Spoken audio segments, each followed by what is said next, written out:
So now we're going to look at multiple variables. And the three variables I'm considering are still crowdedness, but I'm also going to consider, what is it again? Child poverty and uninsured. And I'm going to start with a classic multivariate EDA technique. We've seen this. I'm not sure if I showed this, but this is the scatter plot matrix, which is a series of scatter plots. So if you invoke this, we're going to go to child poverty right here. You move it over, crowding and uninsured, which they happen to be next to each other, so it's easy to do. And this shows you the pairwise scatter plots, whether these linear associations are good proxies for the data remains to be seen. One thing that you can do is you can go to smoother and show the nonlinear smoother as well, which gives you a suggestion of the cases like here, where the linear approximation may not be a good one for the association between these two variables. Okay, that's not my main purpose here. I'm going to turn this off. I'm going to change the data to standardized data. And when you do this for standardized data, and I believe we saw this for the regular scatter plot, then you get a correlation. So if we do this, then we get a correlation table. Now it's symmetric, right? And now we see that, for example, the crowdedness and uninsured has a correlation of 0.63, pretty high. Whereas the other correlations are 0.49, roughly 0.5, and then roughly 0.4. So 0.4, 0.5, and 0.6. Is there interaction between these variables? Well, clearly they're all pairwisely correlated, so something is going on. They have something in common, right? So next two steps, we're going to look at them in 3D. We go to our 3D scatter plot and take child poverty, crowdedness, and uninsured. And that gives us our nice little 3D cloud plot, and we can turn it around to get a better insight of what is grouping together. Even though, I mean, you guys are probably better at this than I am from playing a lot of video games, but, you know, it's not that easy to see within 3D projections, because this is not real 3D like you would with virtual reality. This is fake 3D. Some people call it 2.5D because it's 3D on a 2D flat screen, right? So you have to imagine the depth and all that in your brain. The third way to do this is, you already know, where am I? Parallel coordinate plot. So now we're going to do the parallel coordinate plots for child poverty, crowdedness, and uninsured. And we'll stretch it a little bit. And unlike what we did the other day, where we only had 77 observations, this becomes a bit of a mess with 791 lines. So again, there's a one-to-one match. If we select one of these lines, well, let's select these two lines here. Let me turn this off. Make sure you turn this off, because it's automatically shows the neighbors whenever you have weights, and we don't actually want this. So these two lines, select two observations, the two yellow dots, and then you can kind of turn it around to figure out. See, they're very high on this one variable, so they're really at the top of the box for one of these dimensions. This is how this matches, but they're not exactly close to each other, you know, in another sense, right? So what the goal is to find clusters of lines that are close together, which are also points that are close together, and which are also locations that are close together. So to get at that, we go back to our cluster map menu, and we go all the way to the bottom, local neighbor match test. Okay. So you see all these other ones are all bivariate, multivariate key, all different ways of trying to get at multivariate spatial association. If you have extra time, by all means, check them out. But laser focus, local moraine, and this one, that's it. So we picked the same 3 variables. Oh, I forgot a step. Let me backtrack a second. We have our univariate Lisa map, local moraine map. Let's make a local moraine map for the other 2 variables and then see if they match in any way. So univariate local moraine for child poverty, just a cluster map. And to have a fair comparison, we changed the number of permutations to the max, 9999. Okay, so this is the map for child poverty. And then one more map for uninsured. Same thing. You pick the variable. The weights are always the same. We just take the default cluster map. And then we're going to adjust this.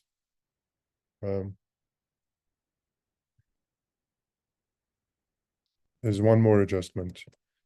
I have to make sure that the significance filter is at 0.01 for all of them, right? And I believe this first one already had. Yeah. So these are 3 one-dimensional views of spatial clustering, right? So one way to think about this, but that's not really correct, is what is the overlap between the clusters, the univariate clusters for each of these variables? Now, what is not correct about this is that it ignores the correlation between the variables. It treats each of them as separate. Almost, we can think of it as orthogonal. So we just go project in one dimension, deal with that. Project in another dimension, deal with that, right? So it's one way to approach it, but it's not the ideal way because it ignores the interaction between the variables. But one thing we can do, and I wanted to show you this, is if we select the high in, let's say, crowded, if you remember from the original mapping, you can save the selection. So let me do this a little slower. So you go to this map, you select high, and then you right click and pick save selection. The cluster map has all the same properties of a regular map, so you can put a base layer and all that stuff. And let's call this, what is it, crowd high. So now we have a new variable, a 0, 1 variable that has the high clusters for crowdedness. We're going to do the same here. So we have uninsured, safe selection, uninsured high. Again, we add a variable. And then we are with child poverty. We select the high, safe selection, and let's call it POV high. You call it whatever you want, but okay. Now let's see how familiar you are with GeoDa's functionality. How would you find out what is the overlap between these high clusters? Given that I just created 3, 0, 1 variables. I'm giving you a lot of hints, but it's late in the day for me too. You can add them and check to see which ones are equal to 30. Yes, but you don't need to do that. It's already in GeoDa. And where is it in GeoDa? If you remember the Sierra maps with the dummy variables, what kind of map was that? It was a co-location map. Okay. So the co-location map, everything is in GeoDa because I needed it for some purpose, right? Co-location map, go all the way to the bottom, and here are our new variables. So we select the 3 variables, and the co-location map will give us the location where there's a perfect match, 1, 1, 1, and the ones where there's a mismatch, and also the ones where it's 0 for all of them. So 3 categories. If you click OK, there's 13 locations where the high is the same, the core of the cluster is the same for all 3 variables. Okay, now it's starting to be a little bit more interesting because the odds that this happens are actually extremely low. You know, I picked the variables on purpose so that there is some patterning. They're all correlated with poverty in one way or another. As we know, poverty is very stratified in Chicago, so I'm kind of cheating. But the point is to show you the difference between going at this 1 variable at a time versus going at it with the 3 variables together. So for the 3 variables together, we go back to our 3D plot, to our, where is it? Oh, here, PCP. And now we're going to go back where I was to local neighbor match test. What the local neighbor match test does, in essence, is compare 2 weights matrices. One is based on k nearest neighbors in geography, and one is based on k nearest neighbors in attribute space. You can do this. You can build weights in GeoDa that are based on any variable. So you can, this is called economic weights. So if you want to know how close some places are in terms of income, unemployment, and so on, house prices, you build weights, k nearest neighbor weights, using those variables, and you'll have it. So under the hood, this is going to make 2 weights, 2 k nearest neighbor weights, and then match them. And find how many matches there are. So we're going to pick the 3 variables, poverty, crowdedness, and uninsured. We're going to set the number of neighbors to 12. So what we're doing here is creating a k nearest neighbor matrix in the 3D scatter plot that for each of these balls, find the 12 closest balls. And then in the map, for each census tract, finds the 12 closest census tracts. And for what locations is there a match between these 2?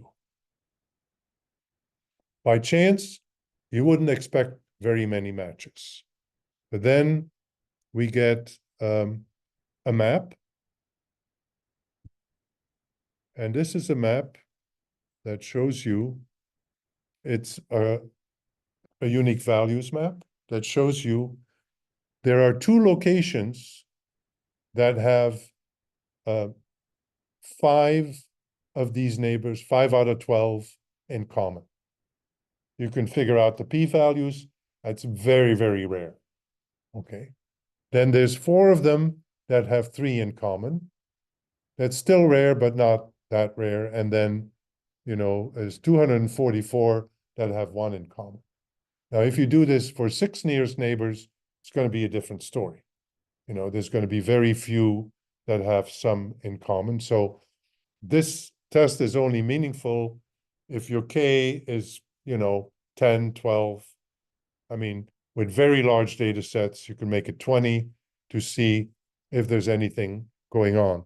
The little lines, the red lines, show you the common edges between the 2 weights matrices.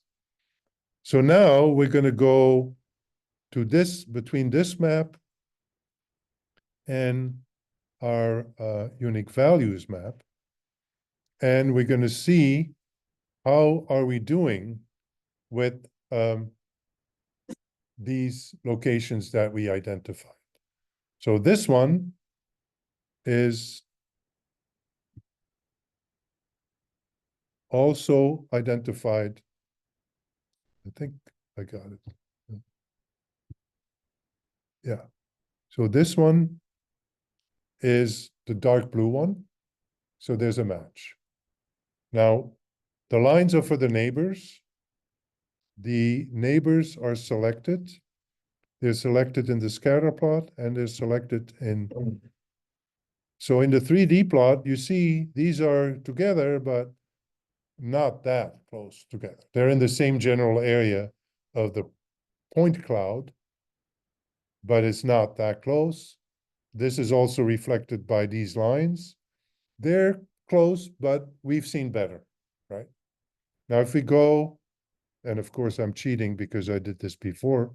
If we go to this one,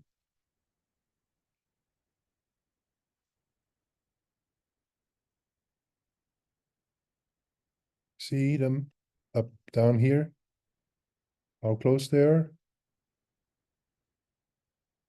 And then in the PCP, this is what we'd like to see. This is what we call clustering. So this is an instance where we find a census tract. And of course, the cluster is not the census tract, is the census tract and its neighbors. Where am I? This one. Here. And this is, we can see which one it is. It's,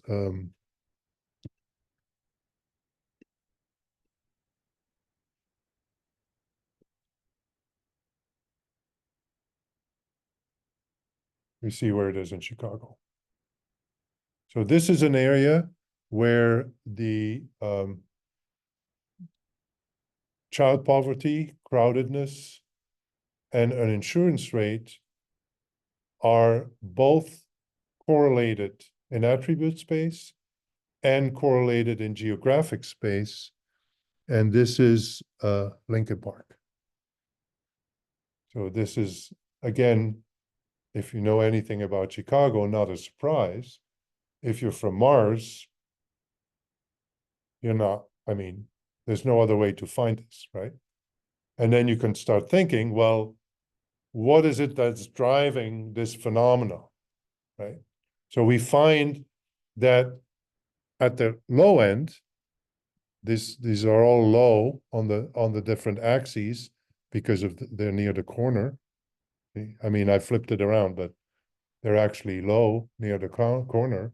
And you can see this at the PCP also, they're very low, right?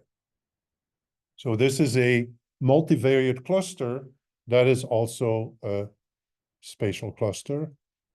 And to me, that's the holy grail. Now, the bad news is that once you go to more variables, it gets harder and harder. And then you have to do dimension reduction. Now, dimension reduction is something like principal components you may have heard of if you did machine learning. So that's the way around having too many variables. So the more variables you have, the harder it will be to find these kind of situations where the dots are close together in attribute space and also close together in geography.